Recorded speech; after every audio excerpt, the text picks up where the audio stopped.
Good evening and welcome to the 2006 Alabama Debates. I'm Jay Rye, debate coach at Montgomery Academy, and I'll be serving as your moderator this evening.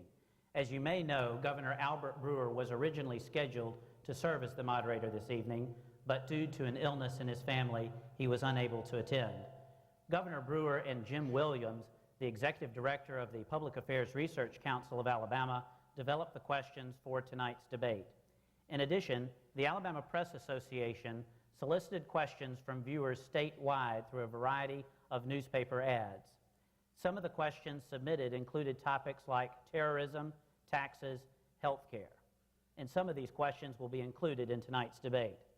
For the next hour, we will be talking to the gubernatorial candidates, Governor Bob Riley and Lieutenant Governor Lucy Baxley. But first, the ground rules. A question will be posed to a candidate, and they will have up to 3 minutes in which to answer. The opposing candidate will then have up to 2 minutes to respond. There will be a 1-minute rebuttal.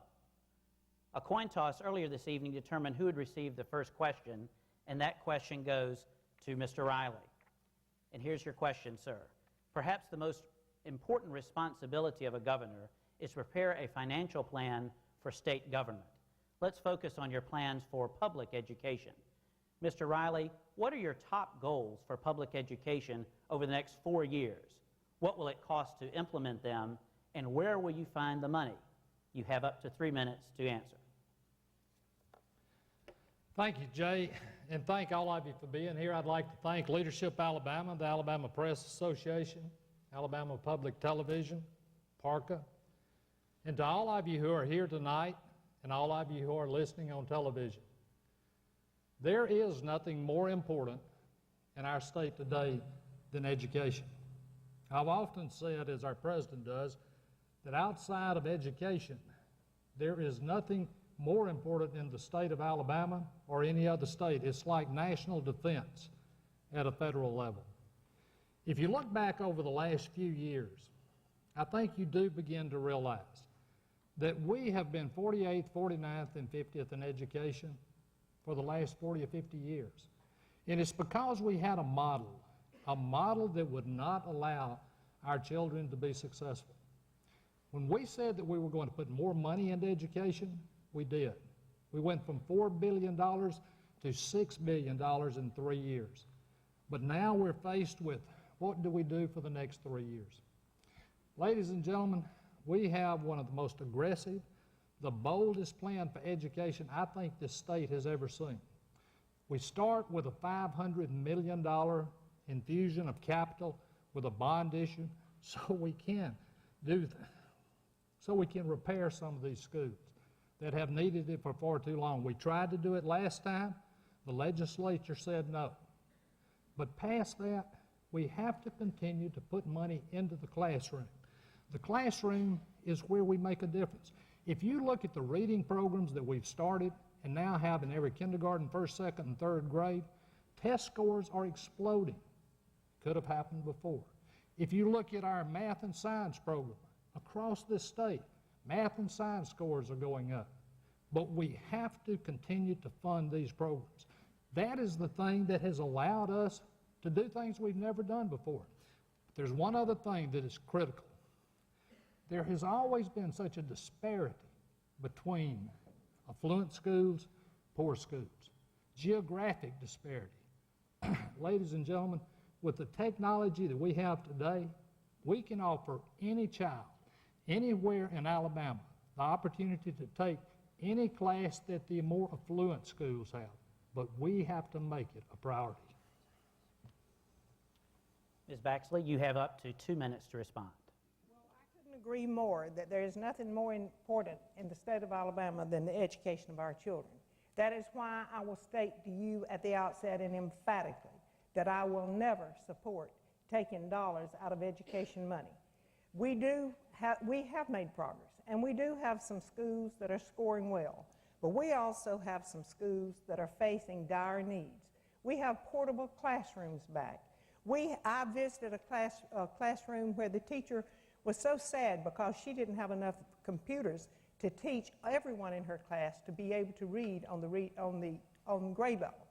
It is wonderful to have the good grades in the schools that are excelling, but we can't turn a deaf ear and a blind eye to the fact that there are school systems all over this state where those children are not getting the quality of education in that classroom that they need. I have been so disappointed to see Governor Riley talk about taking money out of the Education Trust Fund. He knows that we have great needs still existing in the state of Alabama. And when he comes out with proposing that in this next administration, he's going to give a whole bunch of tax cuts, he knows that every one of those dollars come out of the Education Trust Fund. Most of the people I know would not want the few little dollars they could get back in a tax cut and ride by a school where they knew children in this state did not have a classroom equipped, and all you have to do is talk to the parents across this state. School has just started. I had emails about the list of things that parents had to send to the schools. So sure, the national economy has rebounded and our income tax and sales tax has increased and the education funding thereby has grown.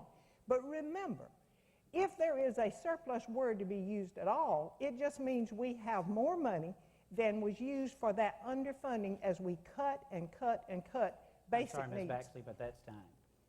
Mr. Riley, you have 1 minute for rebuttal. Tonight, ladies and gentlemen, I think you are going to see two complete, distinct versions of how we want to make this a better state, how we want to offer better educational facilities and opportunities to our kids and grandkids. I'm convinced Ms. Baxley does want what's best for our kids, what's best for our state. But we have distinctly different views on how you reach those goals. And I think as we go through tonight, you're going to see there is a difference between my plan for education and the economy and Ms. Baxley's. As long as we continue to do what we've always done, we'll always get the same result. Ladies and gentlemen, we can reform education, we can make it world class, and we've done it in the last 2 years. Thank you. Second question goes to Ms. Baxley. Let's turn to your plans for the general fund budget, which covers all services other than education. There are a number of needs. We have overcrowded prisons, relatively few state troopers, congested highways, and gaps in social services. Ms. Baxley, what are your highest priorities for the general fund budget? What would it cost to carry them out, and where will you find the money? You have up to 3 minutes. Okay, the place that I would start in this is by reviewing all these no-bid contracts that have continued in this administration. 4 years ago, my opponent stood here and said about his opponent at that time to have 1 billion no-bid contracts passing through an administration was either the most corrupt or the most mismanaged administration in the last 25 or 30 years. In his campaign material, he has said, I stopped Don Siegmund's no-bid contracts. He's absolutely right, he did. And he started Bob Riley's no-bid contracts. And it has continued just like before. I will create the Office of Inspector General to look at all of these no-bid contracts, as well as to look at all other funding of state government.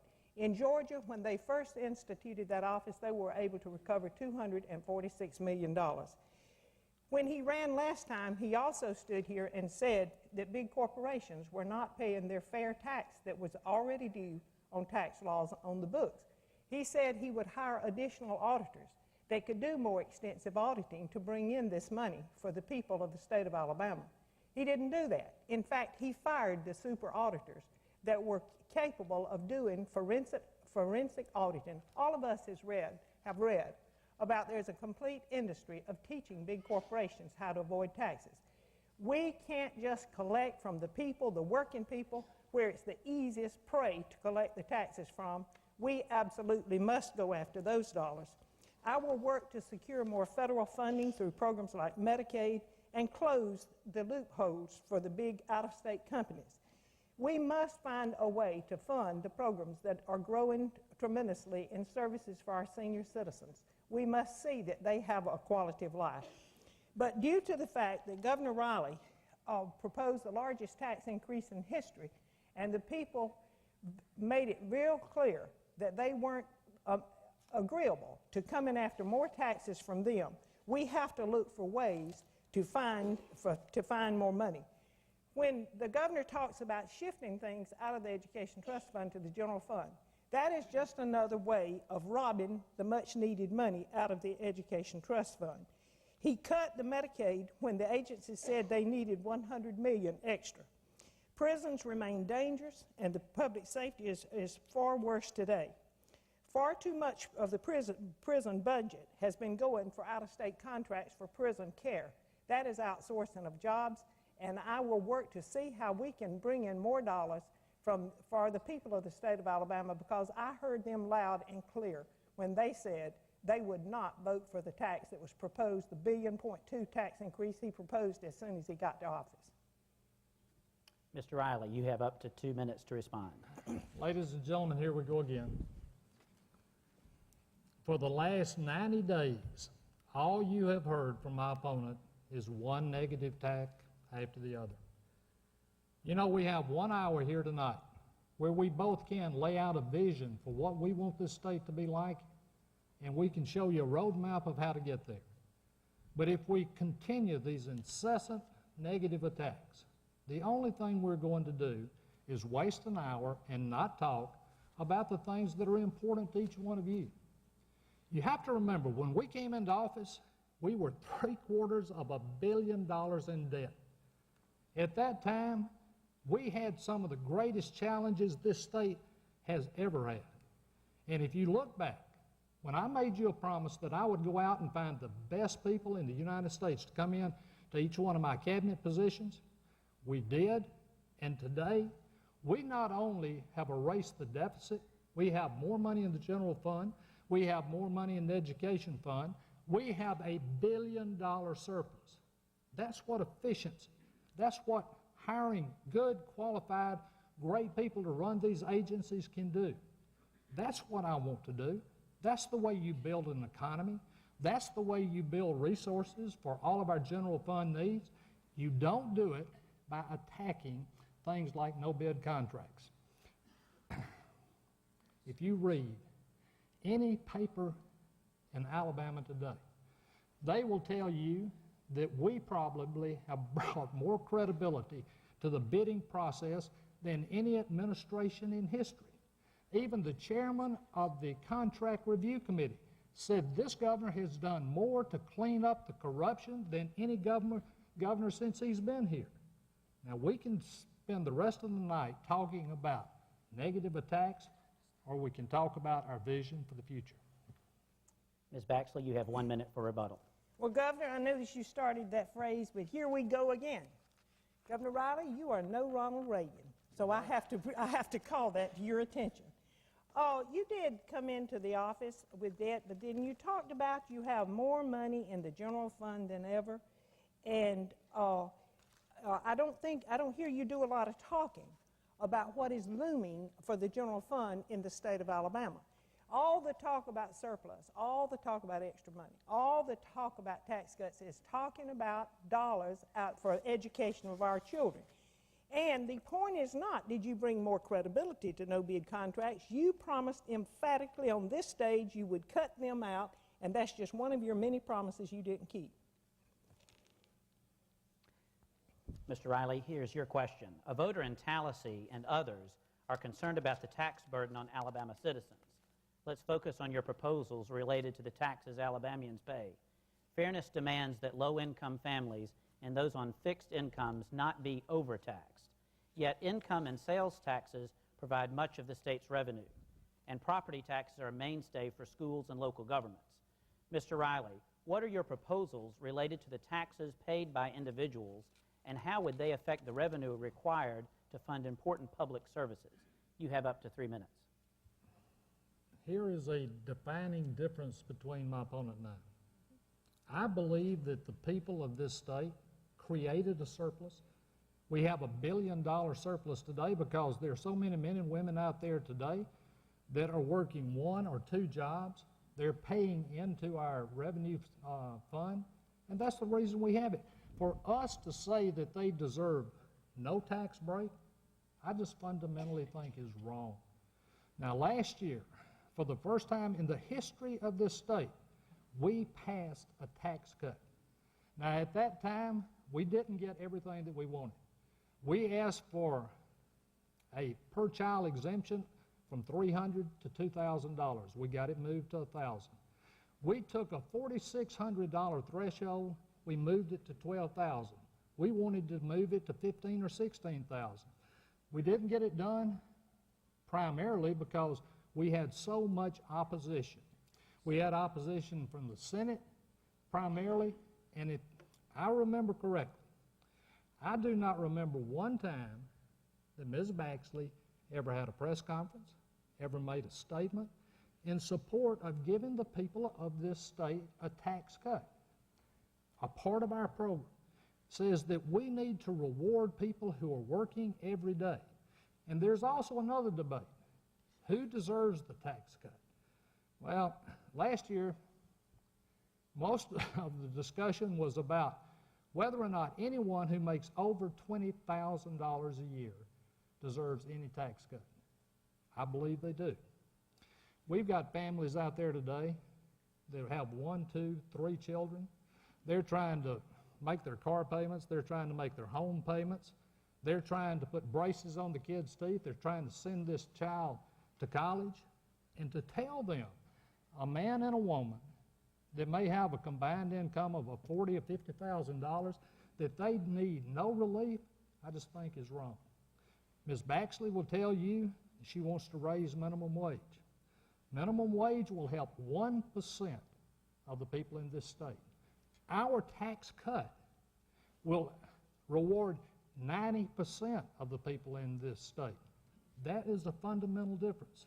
We have to continue to grow the economy through investments, not only in the rural parts of the state, but also to reward our small businesses who are also struggling every day. That's the difference between our plan and hers. Ms. Baxley, you have up to 2 minutes to respond. Well, when you talk about taxes and Governor Riley, the first thing you have to mention is when he ran last time, it was on no new taxes. He signed the Christian Coalition Pledge that he would oppose all new taxes. And shortly after getting into office, proposed the largest tax increase in history. Had he been successful in passing it, I assure you, those people he's talking about giving a sliver of a tax cut out of education dollars would have been worse off with his plan if he had passed it. He also, when that did not pass by a mandate to his revenue commissioner, he ordered that everybody's property be reappraised annually. Now, he has tried to say he had to do it. That was based on the law. The truth is, the law had been the same for the last 4 or 5 governors. Then he would tell you that he wanted to change it, but he couldn't get a law passed. A law passed to change his order to his revenue commissioner. He stood on this stage and said to his predecessor, shame on you to say you need to pass a law to stop you from what you're doing. My first order of business as governor will be to sign an executive order ordering my revenue commissioner to revoke that order. The annual appraisal should never have been brought about by the will of one person who at the press release at the time said it should bring in an extra $457 million. So he does these things, and in an election year said, believe me again, folks, you're going to get money back. Why would you believe him this time when he did so different from what he said the last time? Mr. Riley, you have 1 minute for rebuttal. Ms. Baxley made a quote in the Decatur paper the other day that we make fun and say that she doesn't understand. That's because she doesn't. The $457 million did not come to the state. It went to counties and cities. You say that no other governor's done this. If you look back, it was 6 years, it went to 5, Bob James moved it to 4. Sure they did. There has never been an issue more demagogue than this has. The reason that it's not back at 4 years today is primarily because I think you and the people in the Senate had rather have had a campaign issue this year than you had to solve the problem. We could have solved it last year. Ms. Baxley, the governor plays a leading role in creating a good job climate for workers and the companies that employ them. We would like to know how you plan to approach these economic development issues. Ms. Baxley, what are your proposals for increasing the number and the quality of jobs available to Alabamians? Please tell us if they include major tax incentives or expenditure of state funds, and what the revenue sources would be. You have up to 3 minutes to respond. Well, the state of Alabama has been very fortunate, and this governor has been very fortunate to reap the benefits of the seed sown by his predecessors. They did the work. They brought in all of the major automotive industries that have been brought into the state. They worked out the incentive packages. And as you can well understand, once the deal is signed, it takes a long time for site preparation, for building the facility, for training the employees.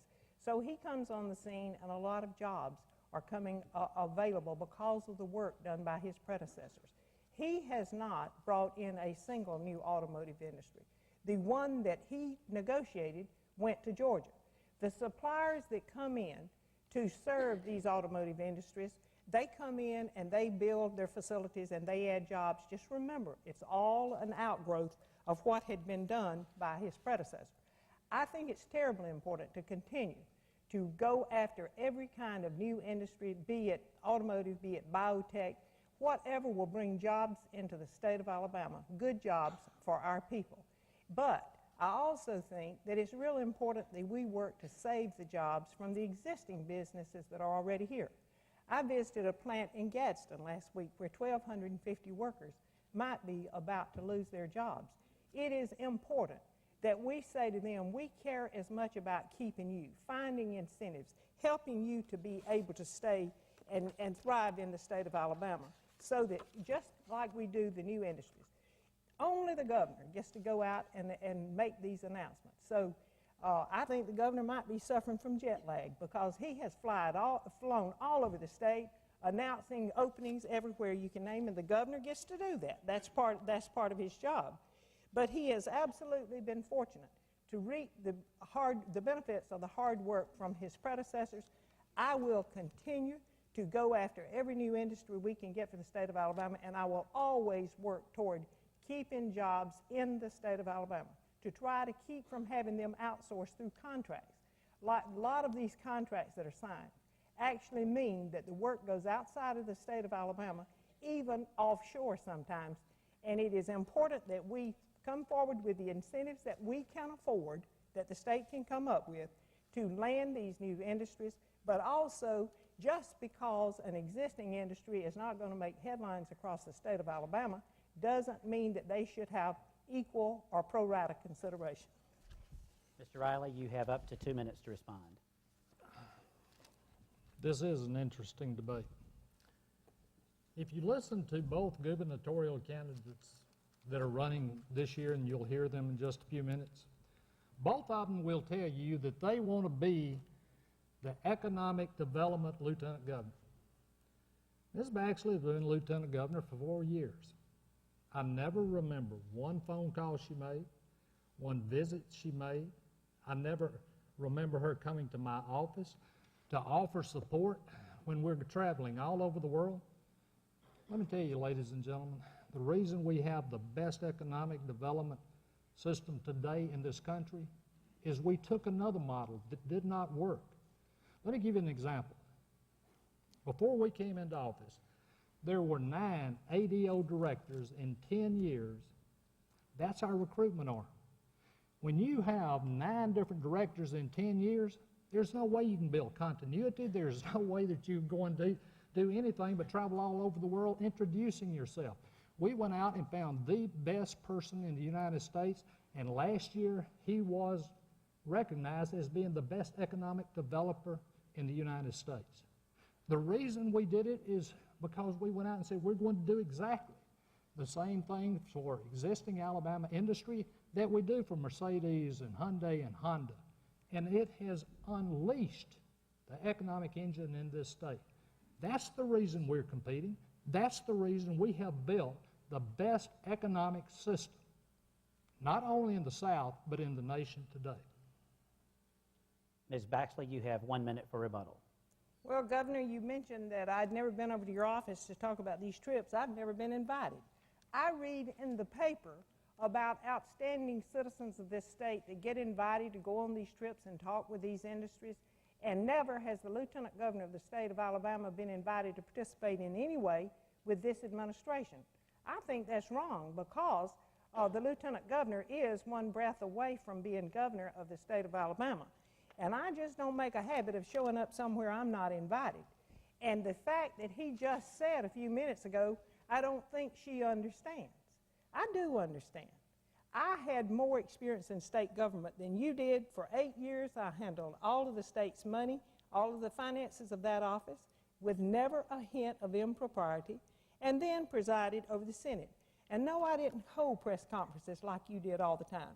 And may I remind you that while you stand here and talk about my role in the legislature, never once was I invited to attend one of your press conferences. Speaking of money, let's talk about disclosure of the money contributed to candidates and used to lobby public officials. 2 issues have received a lot of attention.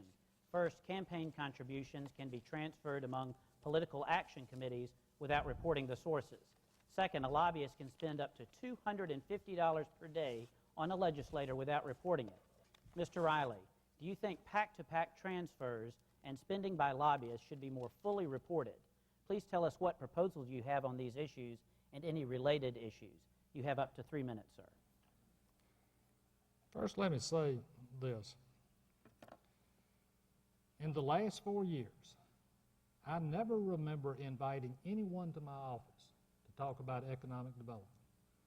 But I had senators, representatives, the Speaker of the House, I had the President Pro Tem, I had people in there literally every day talking about economic development.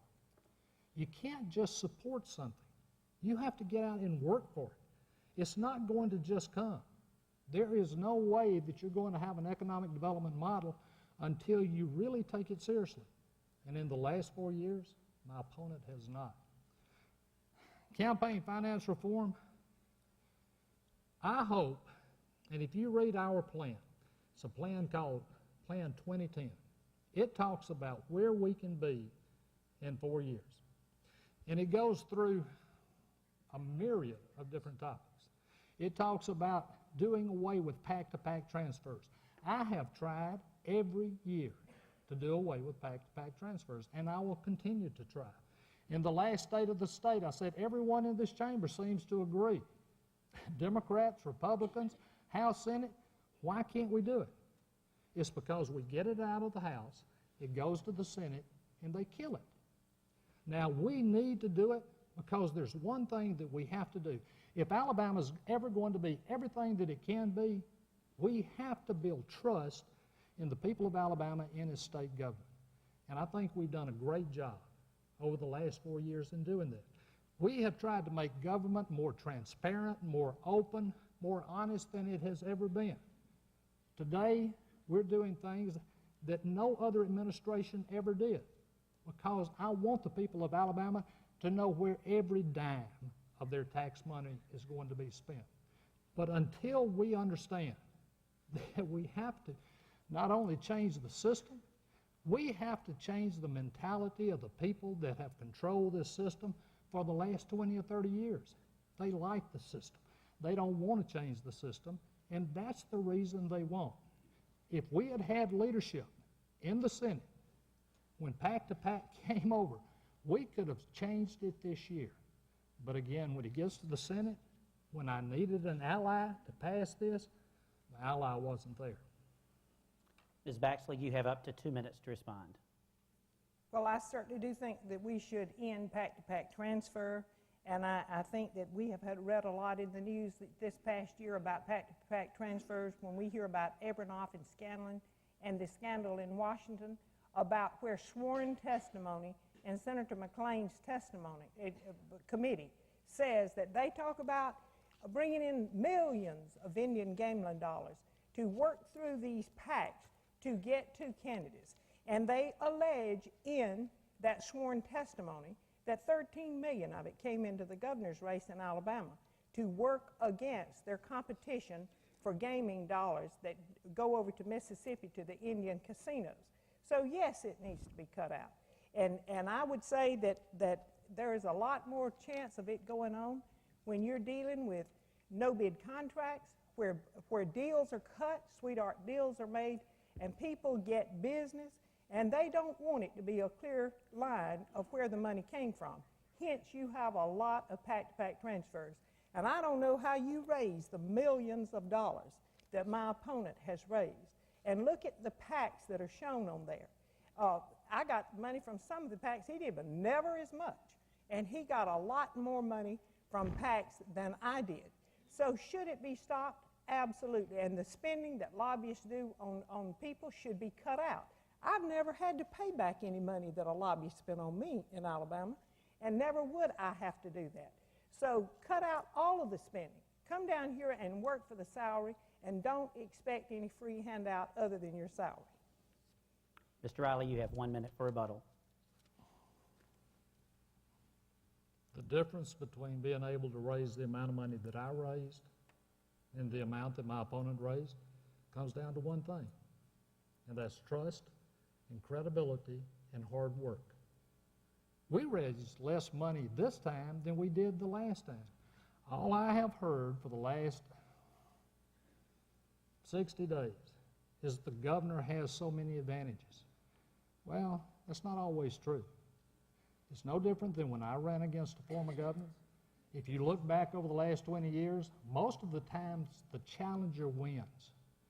But if you look at this campaign, I think it is a testament to the people of Alabama when they say that we are going to contribute to someone who has changed this state, who has made it dramatically better, where we've gotten better test scores than ever, where we have $1 billion surplus, where we have changed the fundamentals. That's the reason we were able to be successful. The next question goes to Ms. Baxley. Let's talk about accountability within the state government.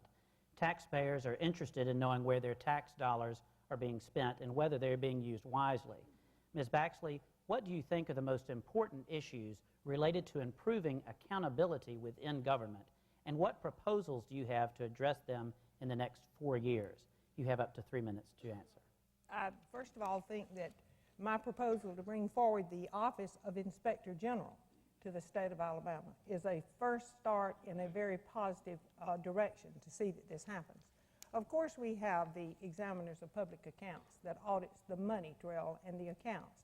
But that is a difference in monitoring, does the work product get delivered that the taxpayers said that was expected for the money that they gave. Millions of dollars go out from this state in grants all over the state of Alabama. The governor had probably $200 million this year at his discretion when you take into consideration the money coming through community block development grants through ADECA and the 94 or so million that came in Hurricane Katrina relief that had discretion on it, and then the contingency fund. And yes, people had to meet certain criteria, but after you meet the criteria, there is a decision made out of those who meet the criteria who gets the money. All of these things have to be monitored. The federal government does monitor the community block development grants, but we need to monitor what is happening as far as fulfilling the work product of the contract. I have seen too many contracts just absolutely abandoned because somebody said, this is not working, we need to try a different tack. And we need to see, why is it that someone can come into the state of Alabama, get a contract to do work, hire state employees, retired state employees who were doing the same job at much less money, and suddenly this contract is worth a lot more money for the same work. I opposed the bill that was passed in the last regular session of the legislature, where the governor could make state contracts good for 5 years instead of 3 years. Now, that meant that a governor, a lame duck governor, could sign contracts good through the whole next administration. One of the first contracts renewed under that was a huge Northrop Grumman contract to do a computer business with the state of Alabama. It matured in like May, and instead of putting it back out to see if we could get a better deal through competition, under that new law that he got passed, it was renewed for another 2 years. So when you get into an arrangement with people and you form alliances and friendships and political supporters, and there is not an independent person looking at the work then there is room for abuse of state dollars, and I will do everything to see that we know exactly what happens from A to Z in state money. Mr. Riley, you have up to 2 minutes to respond. Again, I'm not too sure you understand. One of the things that we said we would do as soon as we came into office, we would never use an ADECA grant to buy a vote. That is a radical change from the way this place has run for the last 30 years. I can tell you we have never called ADECA and told them I need a grant to go here to get a vote, and we never will. It gets back to that trust that I was talking about a moment ago. Until you are totally convinced that your government is being run honestly and efficiently, we will never be able to do all that we can do. I've never, in 4 years, used a ton of asphalt or a road project to get a vote on the Senate floor. I actually told our director, Joe McInnes, never go to the Senate. It is dramatically different than anything that has ever happened in the state. But if you look at the efficiency, we are the most efficient state we have ever been. Do I like some of the grants? No, but if they're bid and if they're on a competitive, if they're awarded on a competitive basis, Roger Bedford probably got more than anyone. That wasn't my choice. But if they won it, they won it. And as long as I'm governor, we're going to continue that same form of government. We're going to allow these world-class cabinet members to come in and make a difference. To make a difference and the reason that we are as efficient as we are today is because we have people over there and we've taken the politics out of it. And as long as I'm governor, we'll continue to keep the politics out. Ms. Baxley, you have 1 minute for rebuttal. Well, Governor, I do understand, and I would like you to, on behalf of all the people of the state of Alabama, to say that the people of the state of Alabama understand a lot that is beyond the rosy picture you paint. And all this about trust, why should somebody trust a person who has broken their promises and not kept their words over and over? And I think you've been wrongfully accused then, because I heard a senator say that he got a phone call that I'm going to build that senior center using what everybody wants to do, accommodate the senior citizens. I'm going to build that senior center in your district. Are you going to vote with me now? Now, maybe you were just maligned in that, but this is what I heard in the halls of the Senate of the state of Alabama. And you look at where those grants went. It is a matter of record. Anyone can go and look where each one of those grants were awarded. And you look at what was going on at that time and what he might have needed in the way of support on a piece of legislation. Ms. Baxley, I'm sorry, time has elapsed. The next question goes to you, Mr. Riley. What additional state laws and enforcement tools will you propose to deal with the immigration issue in Alabama? You have up to 3 minutes for your answer. First, let me say this.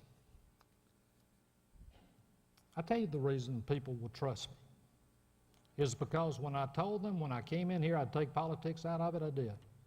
When I told them, and a lot of people laughed, when I said we will build an economy that will be as good as any in the United States, and we did.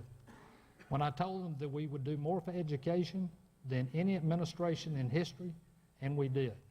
When I said that we will clean up Montgomery and we will make it as open and as honest as it can possibly be, that's the reason I think people do trust what we have done. As far as immigration, it is a problem. It is a national problem. But we can't just wait for the federal government to take care of a problem that affects Alabamians. Now again, Ms. Baxley has a different view. She says that we should not allow our National Guard to go to the Mexican border and help patrol it. I believe we should. I believe all Americans are going to have to work together to resolve this problem. We can't, not in this day and time, assume that we're not going to have a terrorist coming across the border.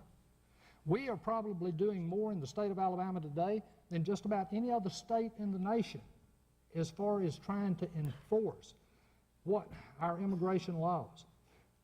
There's only 3 states in the union today, but there's going to be more, that are training their state troopers.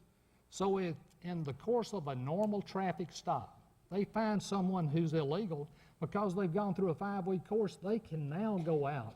They can now go out and deport these people. They can turn them over to Immigration and Customs Enforcement. That's what I want to expand. I'm going to ask every sheriff's department to consider this training, every police department to consider this training.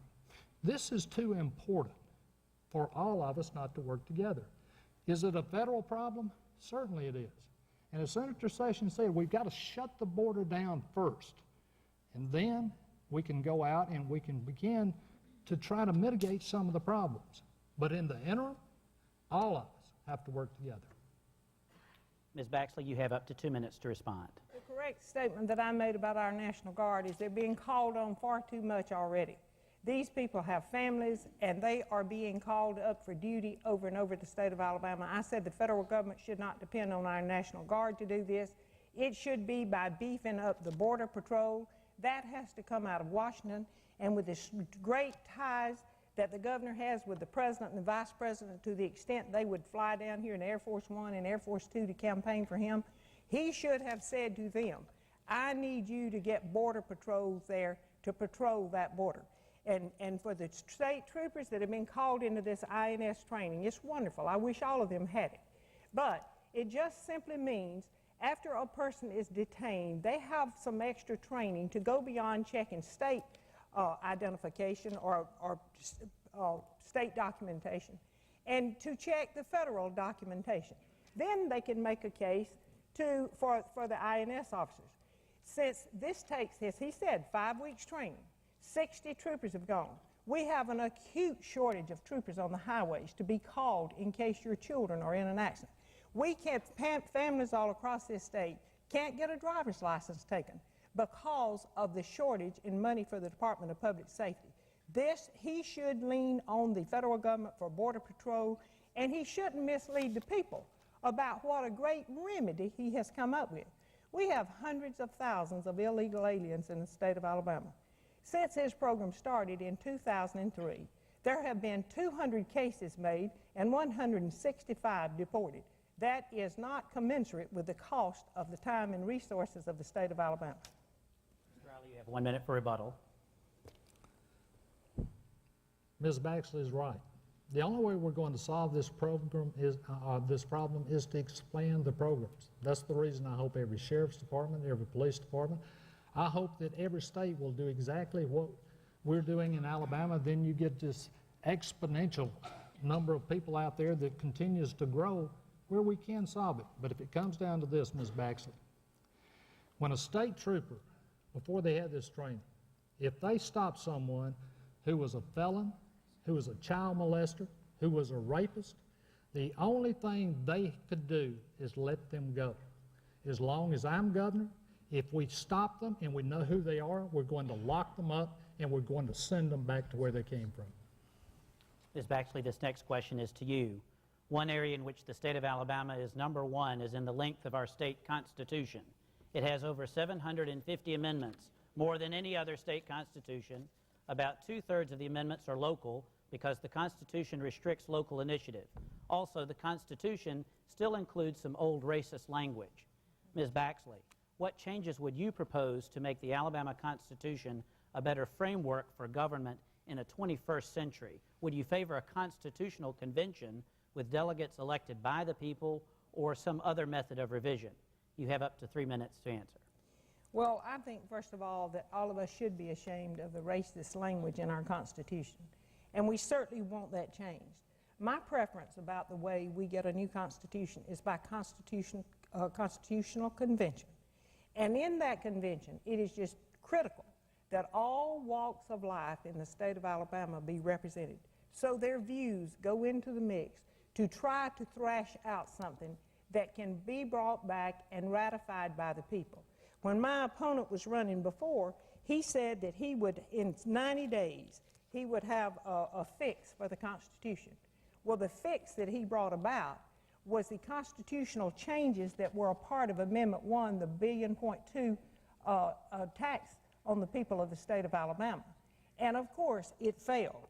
And I will never support a constitutional reform about raising taxes on our people by $1.2 billion. He said he would not try to unearmark education, but he did. He would not propose any new taxes until all of the waste was out of government, and we still have these no-bid contracts going on at the same kind of pace as before, and he has not done anything to put a stop to that like he absolutely pledged he would. He used the word that the people trust. It's all about trust. You gain trust by keeping your word, and I am committed to supporting the idea of a constitutional convention. It is just tremendously important that everybody feels that they have a voice in it. If we don't do that, we all know that when it enters into the debate, any segment, or most segments, have the ability to kill it. So if it's a constitutional convention that is representative of every viewpoint of the people of the state of Alabama, and we have some very smart people that's worked a long time on this idea, and I feel totally confident that they could devise a program to present to the legislature to say we are going to have a new constitution. This is the way the makeup will be drawn. This is how you're assured that your views will be represented, and then hopefully we could come out with something that could be ratified by the voters of the state of Alabama. Mr. Riley, you have up to 2 minutes to respond. Again, out of 3 minutes, we get 30 seconds on what she wants to do with the Constitution. Ladies and gentlemen, the Constitution has systemic problems that need to be addressed. But I have never believed that you could call together a group, as Ms. Baxley said, someone who represents everyone. To think about that, she wants every special interest to sit down at a table and decide what your Constitution looks like. First, I think it's an effort in futility. If you try to rewrite this whole thing, I don't think that you could ever get it passed. We couldn't even get the racist language out. Just one simple thing because of all the debate. Think what it would be if you tried to rewrite the whole Constitution. But what we can do, we can go in and take parts, like home rule. I still believe in limited home rule. Not taxing authority, not zoning authority, but for the very idea that we have every county have to come to Montgomery and get everything that they want to do blessed in this day and time, as fast as everything moves today, makes no sense.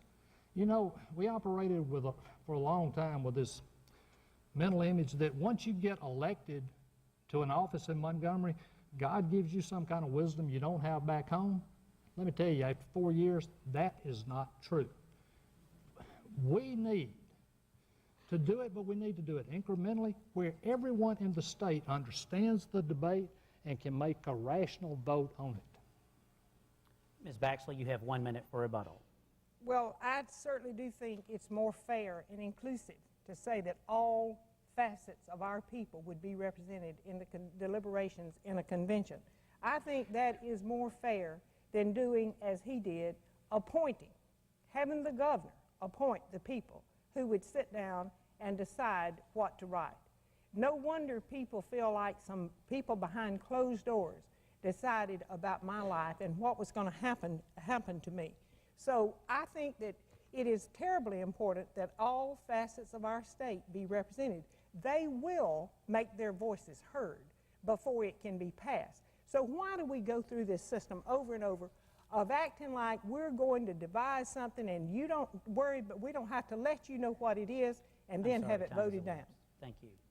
Sadly, that is all the time we have for questions. Now we will move to closing statements. Each candidate will have up to 3 minutes for their closing remarks. In the audience tonight, we have a lot of first-time voters, and we hope that they will be particularly involved in trying to decide how to vote. I think about 4 students I have, Harris Brown, Tyler Valeska, Walt Johnson, and Davis Wedgeworth. They want to hear what each of you have to say to them as first-time voters. Also, all the voters that are in the viewing audience as well tonight. So Ms. Baxley, as a result of the coin toss, you go first with your 3 minutes. Thank you very much. And thank you to the people of the state of Alabama for allowing me this opportunity to talk to you. My arrival at this point has been a long, hard journey, but the hard road has given me the strength to face difficult decisions and the courage to face adversity and to learn to appreciate hard work and to place my faith in God. Every day, hundreds of thousands of Alabamians walk the same path of my experiences, struggling to make ends meet, living from payday to payday. I have walked in their shoes. I love those people, and that is who I am running for. It's time that their voice was heard. I will be their advocate. My first act as governor will be to order my revenue commissioner to revoke the annual appraisals of property taxes. The people said no to his billion-dollar tax increase, and he simply ignored their will by continuing to go after money from their pockets. I won't do business that way. I will never give up the fight to keep every education dollar in education. I am a product of public education in Alabama. I know that it is the key to success in the lives of most of our young people in Alabama. All of these pie-in-the-sky cuts that he promises would have to come out of that money. Yes, Governor, you made light of the number of people that raising the minimum wage by $1 would help. No, it's not a large number, but it's critical to those people. Those people work all week long to make as much as a CEO of a big corporation makes before noon on a workday. During my time in public service, I spent 8 years as your treasurer, handling billions of state dollars with never a hint of impropriety. And I know that you can trust me to do the right thing. I know that you can trust me to have never stated to you what I would do one way and then carrying it out another. I stand here literally by the grace of God. I am amazed and in awe that in Alabama this kind of opportunity can happen if you work hard, if you learn to know state government. I want young people to know that's the key to it. Work and know what you're setting out to do. But I learned to live by a simple creed from the time I was a child in a little rural church. Put God first, love thy neighbor as thyself, and that is the way to carry out your life. Any promise I make to you, the people, I will keep. I humbly ask for the honor of serving you as your governor. Thank you. Thank you, Ms. Baxley. Mr. Riley, you have 3 minutes for your closing statement.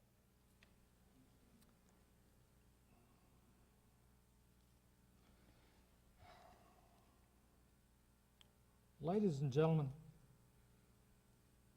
this is not about, and this campaign and this election is not about things that divide us. It's not about rich and poor. It's not about black and white. It's not even about the urban versus the rural parts of this state. It's about coming together, joining hands, and doing something fundamentally great. If you look back just 4 years ago, when we came into office, we had one of the worst economies in the nation.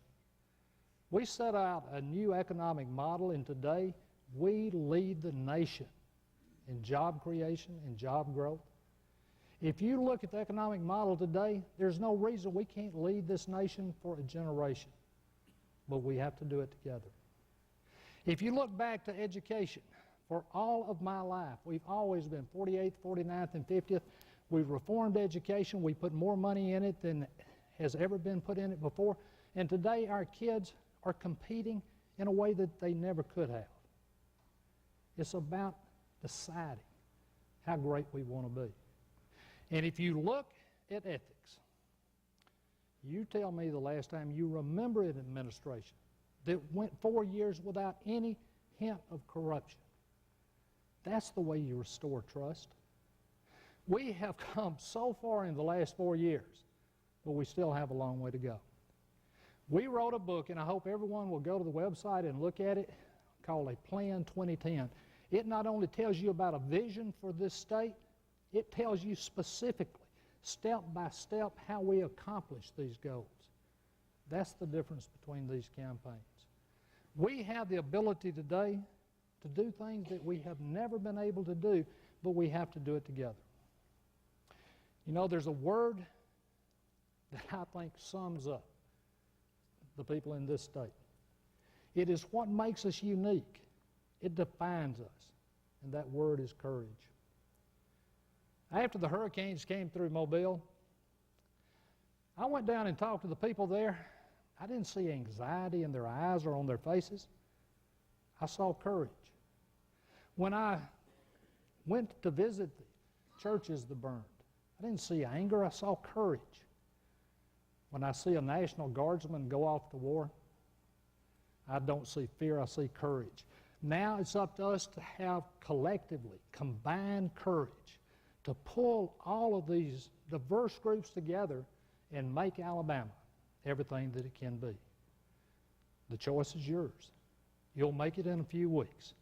I hope you'll vote for me, and I hope you will allow Alabama to be as great as I know it can be. I'm sorry, time has elapsed. Ms. Baxley, Mr. Riley, we want to thank you for being a part of this debate tonight. We also want to thank our audience here tonight at the beautiful Alabama Shakespeare Festival, and also thanks to you for tuning in for the 2006 Alabama debates. Thank you and good night.